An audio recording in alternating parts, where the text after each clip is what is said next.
যাদের পেটে চর্বি আছে অর্থাৎ পেট মোটা টাইপের, তারা মাত্র 5টা টিপস যদি ফলো করেন, আশা করা যায় পেটের চর্বি মেদ এগুলো ঠিক হয়ে যাবে। নাম্বার 1 হচ্ছে সকল ধরনের ফাস্ট ফুড এবং বাহিরের খাবার এড়িয়ে চলতে হবে।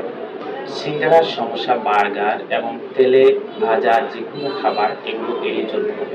বাইরের চা, বিস্কিট, সকল ধরনের পানীয় এগুলো বাদ দিতে হবে। এগুলো কিন্তু পেটের চর্বি হওয়ার অন্যতম কারণ। নাম্বার 2 হচ্ছে রিফাইন্ড কার্বোহাইড্রেট টোটালি এড়িয়ে চলতে হবে। ন্যাচারাল কার্বোহাইড্রেট খেতে হবে তুলনামূলক তাও কম, এবং বেশি করে প্রোটিন এবং ফাইবার জাতীয় খাদ্য খেতে হবে।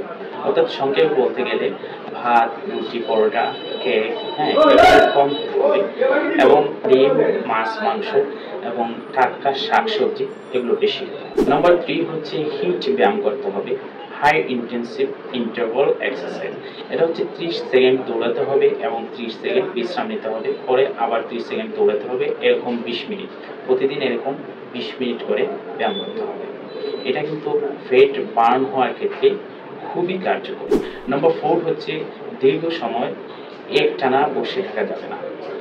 দেড় থেকে 2 ঘন্টা বসে থেকে কাজ করার পরে উঠে যেতে হবে এবং 5-10 মিনিট একটু হাঁটাহাঁটি করতে হবে। দীর্ঘ সময় বসে কাজ করলে পেটের চর্বি বেড়ে যায়। নাম্বার 5 হচ্ছে লাইফস্টাইল চেঞ্জ করতে হবে। নিয়মিত ঘুম, খাওয়া-দাওয়া এগুলো ঠিক রাখতে হবে।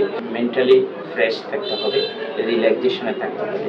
লাইফস্টাইল কিন্তু পেটের চর্বি জমার ক্ষেত্রে খুবই গুরুত্বপূর্ণ, তো এদিকেও খেয়াল রাখতে হবে। তো এই 5টা যদি নিয়ম বা টিপস যদি আপনারা মেনে চলেন, তাহলে আশা করা যায় আপনার পেটের চর্বি থাকবে না। সবাই ভালো থাকবেন।